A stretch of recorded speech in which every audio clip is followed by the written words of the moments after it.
کوئی پولیس اہلکار شہریوں کے ساتھ غلط رویہ یا برتاؤ کرے گا تو اس کے ساتھ سختی سے نمٹا جائے گا، اور انہوں نے پھل فروش کو بھی یقین دہانی کروائی کہ ان کے ساتھ انصاف کیا جائے گا اور ان کے تحفظ کو بھی یقینی بنایا جائے گا۔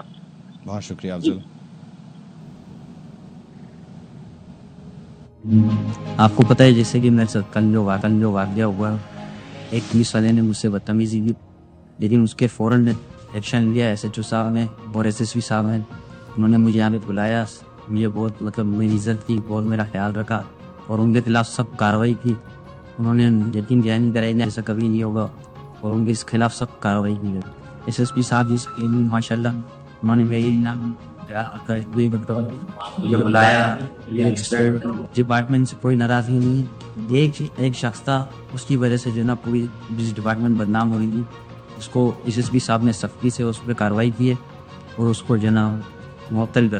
میں بڑا مطمئن ہوں الحمدللہ پولیس ڈپارٹمنٹ سے اور ایس ایس پی صاحب سے، ایس ایچ او صاحب سے، انہوں نے بڑا میرا خیال رکھا اور میری بھرپور سپورٹ کی۔ خوش رکھے۔ اپڈیٹ کریں آپ کو کہ نیوزی لینڈ نے پاکستان کو کرائسٹ چرچ میں 9 وکٹ سے پہلا T20 انٹرنیشنل ہرا دیا ہے۔ 5 میچز کی یہ سیریز ہے جس کا پہلا میچ کا آغاز پاکستان نے کچھ یوں کیا کہ پہلے بیٹنگ کی اور 18.4 اوورز میں، یعنی 19 اوور بھی پورے نہیں کھیلے، 20 اوور تو دور کی بات، اور پوری کی پوری ٹیم جو ہے وہ 91 رنز پر آؤٹ ہوئی۔ ہدف تھا 92 رنز کا اور نیوزی لینڈ نے یہ ہدف حاصل کیا ہے 11ویں اوور میں۔ 10 اوور اور 1 بال پر نیوزی لینڈ نے 92 رنز اسکور کی اور 9 وکٹ سے یوں یہ میچ نیوزی لینڈ نے اپنے نام کر لیا ہے۔ کرائسٹ چرچ میں یہ T20 انٹرنیشنل کھیلا گیا ہے۔ 59 گیندیں ابھی باقی تھیں کہ نیوزی لینڈ نے میچ کو بہت پہلے ہی سمیٹ دیا اور بہت کوئکلی اس میچ میں جو ہے وہ نیوزی لینڈ نے پاکستان کو بتایا کہ کھیلتے کس طرح ہیں اور جیتے کس طرح۔ اگر پاکستان کے بیٹنگ لائن اپ کی بات کریں تو محمد حارث اور حسن نواز نے اوپن کیا، دونوں بغیر کوئی رن بنائے پویلین چلے گئے۔ اس کے بعد کپتان سلمان علی آغا نے 20 گیندوں پر 18 رنز کا اضافہ کیا، 2 چوکے انہوں نے لگائے۔ عرفان خان نے 1 رن بنایا۔ اس کے علاوہ شاداب خان نائب کپتان 6 گیندوں کا سامنا کر صرف 3 رنز شامل کر سکے۔ خوشدل شاہ نے 32 رنز جوڑے، جبکہ عبدالصمد نے 7، جہانداد خان نے 17، اس کے علاوہ شاہین آفریدی صرف اور صرف 1 رن اور ابرار احمد نے 2 رنز کا اضافہ کیا۔ محمد علی نے بھی 1 رن بنایا۔ شاہد ہاشمی ہمارے ساتھ ہیں۔ شاہد ہاشمی صاحب، 10.1 اوورز 9 وکٹ سے پاکستان کو شکست، آپ کے تاثرات؟ غیر متوقع نہیں ہے، ظاہر ہے نیوزی لینڈ میں کھیلنا مشکل ہوتا ہے، ایک تجرباتی ٹیم، نیا کپتان ہم نے بھیجا ہے اور بیٹنگ بہت ہی مایوس کن رہی، جو گیند کو بغیر دیکھے ہٹ مارنے کی کوشش کی حارث نے، حسن نواز نے، دونوں اوپنر 0 پر آؤٹ ہوئے، پھر 11 رن بنتے بنتے 4 وکٹیں گر گئی تھیں، 146 رنز کی پارٹنرشپ ہوئی خوشدل شاہ اور سلمان آغا کی، وہ دونوں بھی اس طرح آؤٹ ہوئے کہ سیٹ ہونے کے بعد اپنی غلطی سے آؤٹ ہوئے اور 8 بیٹسمین تو سمجھے بالکل کوئی اسکور ہی نہیں کر سکے بڑا، اور ٹاپ 7 میں 5 بیٹسمین جو ہیں وہ ڈبل فیگر میں بھی نہیں پہنچے۔ تو ٹاپ 7 کا ہی کھیل ہوتا ہے T20، اس میں بڑی بری طرح ناکامی ہوئی۔ پھر ہمیشہ کی طرح سے پاکستان ان کنڈیشنز میں جہاں باؤنس ہوتی ہے، جہاں سوئنگ ہوتی ہے، کھیلنے میں ناکام رہے اور ایک بہت ہی معمولی اسکور تھا جو نیوزی لینڈ نے 59 گیندوں قبل پورا کر لیا۔ ان کی کنڈیشن ہے، ان کو کھیلنے کا اس میں پوری طرح کا تجربہ حاصل۔ انہیں تو تجربہ حاصل ہے، لیکن ہمارا ٹیک اوے کیا ہے؟ ہم کیا سیکھ کر جا رہے ہیں اس بدترین شکست سے؟ ہم اب یہ 5 میچوں میں کچھ 5 میچوں کے بعد پتہ چلے گا کہ ہم نے کچھ سیکھا بھی ہے یا نہیں سیکھا۔ ہم جلدی بہت زیادہ تبدیلیاں کر رہے ہیں۔ جیسے 1 سال پہلے میں نے بتایا کہ پاکستان کی ایک ٹیم T20 کرکٹ کھیلنے گئی تھی نیوزی لینڈ، 4-1 وہاں پاکستان ہارا۔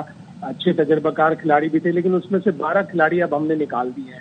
نیا کپتان ہے، نئی ساری چیزیں، یا تو بہت لمبا چوڑا صبر کرنا پڑے گا 1-1.5 سال کا کہ ٹیم کسی طرح آتے بنے میچور ہو، یا پھر اگر اسی طرح چاپ اینڈ چینجز کرتے رہے تو پھر ٹیم تو کہیں بھی کھڑی نہیں ہوگی۔ 2-3 ایکسپیرینس پلیئر پہلے نیوزی لینڈ کا دورہ کر چکے ہیں، جیسے عثمان خان ہے، ان کو آج نہیں کھلایا، حارث رؤف کو نہیں کھلایا۔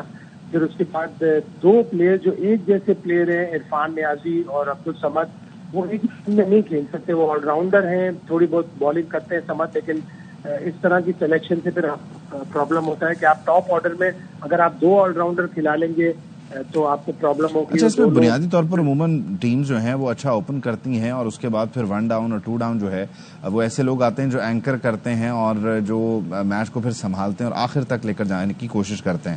ہمارا مسئلہ یہ ہے کہ نہ ہماری اوپننگ ہو پاتی اور پھر جو 1 ڈاؤن اور 2 ڈاؤن والا جو ہمارا سہارا ہو سکتے ہیں وہ بھی ماشاءاللہ علمان الحفیظی ہوتے ہیں.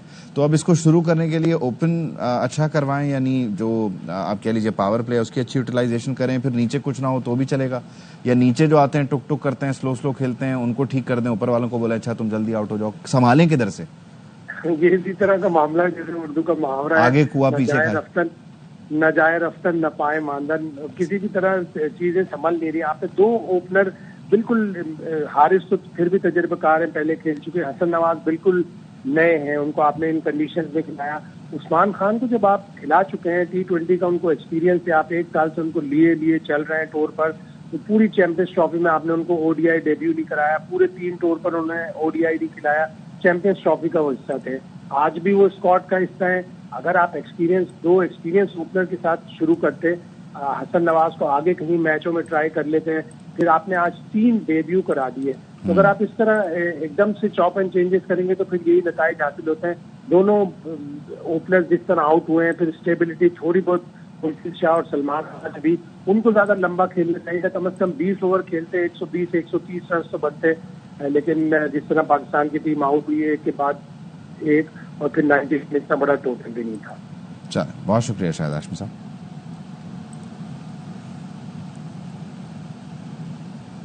آگے بڑھتے ہیں. خبر حویلی آزاد کشمیر سے ہے, جہاں پر پرتھا میں بس کو حادثہ پیش آیا ہے. 4 مسافر جاں بحق بتائے جا رہے ہیں, 4 ہی زخمی ہیں. ریسکیو حکام کا بتانا ہے کہ یہ حادثہ پرتھا کے مقام پر ہوا ہے. بس کہوٹا سے راولپنڈی جا رہی تھی.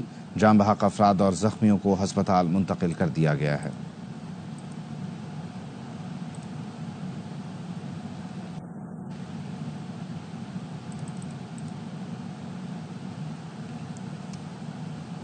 غیر قانونی طور پر مقیم غیر ملکی اور افغان سٹیزن کارڈ ہولڈرز کے انخلاء میں اب 16 دن باقی رہ گئے ہیں. پاکستان کی جانب سے غیر قانونی غیر ملکی افغان سٹیزن کارڈ ہولڈرز کو واپس بھیجنے کا فیصلہ. غیر قانونی طور پر مقیم افغان سٹیزن کارڈ ہولڈرز کو پاکستان چھوڑنے کی ڈیڈ لائن میں 16 دن باقی ہیں. حکومت پاکستان کی جانب سے 31 مارچ تک ملک چھوڑنے کا حکم جاری کیا گیا ہے. حکومت پاکستان کے فیصلے کے مطابق ملک چھوڑنے میں 16 دن باقی رہ گئے ہیں. حکومت کی جانب سے یقین دہانی کرائی گئی ہے کہ انخلاء کے دوران کسی سے بدسلوکی نہیں کی جائے گی. واپس جانے والوں کے لیے خوراک صحت کی سہولت کے انتظامات کر لیے ہیں.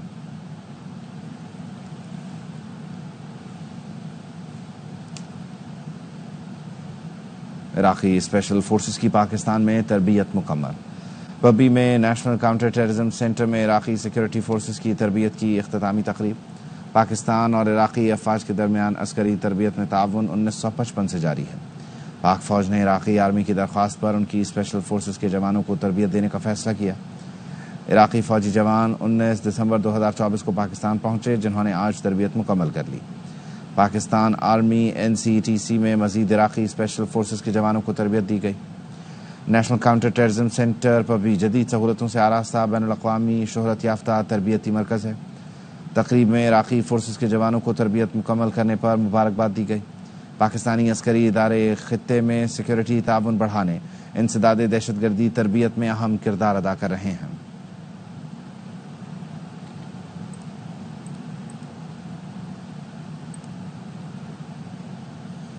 ماہ سیام کی 15ویں سحری پر بھی مختلف شہروں کے چٹورے انواع و اقسام کے ذائقوں سے لطف اندوز ہونے باہر نکلے. 15ویں سحری اور چھٹی کا دن, کراچی والے بھلا کیسے باہر سحری نہ کریں. اورنگی ٹاؤن فوڈ اسٹریٹ پر بہاری کباب اور اسپیشل کچوری کا مزہ لیا. لاہوریے بھی پیچھے نہ رہے, کالج روڈ کے بونگ پائے, نہاری اور لسی سے سحری کی.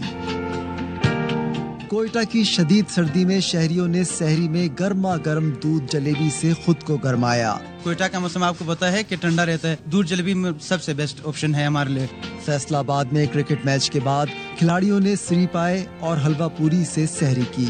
سحری میں جناب بہت اچھے پائے لے کر آتے ہیں, چنے آتے ہیں, لسی بھی کے ساتھ دہی کھاتے ہیں اور بہت اچھا انجوائمنٹ ہوتی ہے. ملتان کے شہریوں نے سحری کے لیے رضا آباد کے مشہور چنے کا انتخاب کیا. چنے لینے آئے ہیں, بہت مشہور چنے ہیں. میں گلگڑھ سے آیا ہوں چنے لینے کے لیے. ان چنوں کے بغیر تو ہماری سحری بالکل نامکمل ہے. حیدرآباد میں نوجوانوں نے خاندان بھر کے لیے مٹن اور چکن کڑھائی تیار کی. چکن کڑھائی اور مٹن کڑھائی کا انتظام کیا گیا ہے. اس میں گھر والوں کی بھی ہیلپ ہے ہمارے اور بابا والوں کے دوستوں کی بھی ہے. سکھر میں مغز فرائی سے سحری کرنے والے بھی کم نہیں. میانی روڈ کے مشہور مغز فرائی کا لطف اٹھایا. یہاں کا جو ہے نا سب سے اچھا ذائقہ ہے. تو یہ کھیرے کباب والے بات ہم آتے ہیں اور اس جیسا ذائقہ پورے سکھر کے اندر نہیں ملے گا. رحمتوں اور برکتوں والے مہینے کا نصف سفر آج مکمل ہوا. خبر کراچی سے. ڈیفنس فیز 6 خیابان مسلم کمرشل میں رہائشی عمارت سے گر کر خاتون جاں بحق ہوئی ہیں. جاں بحق خاتون کی شناخت 40 سالہ آفشاں کے نام سے ہوئی ہے.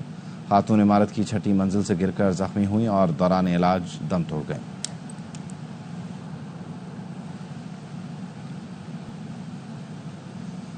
ملک کے بیشتر علاقوں میں آج موسم خشک, بالائی علاقوں میں سرد رہے گا. محکمہ موسمیات نے آئندہ 24 گھنٹے کے دوران کراچی, کوئٹہ, لاہور, اسلام آباد, پشاور سمیت بیشتر علاقوں میں موسم خشک رہنے کی پیشگوئی کی ہے. کشمیر, گلگت بلتستان, مری, گلیات سمیت بالائی علاقوں میں بارش اور پہاڑوں پر برف باری کا امکان ہے.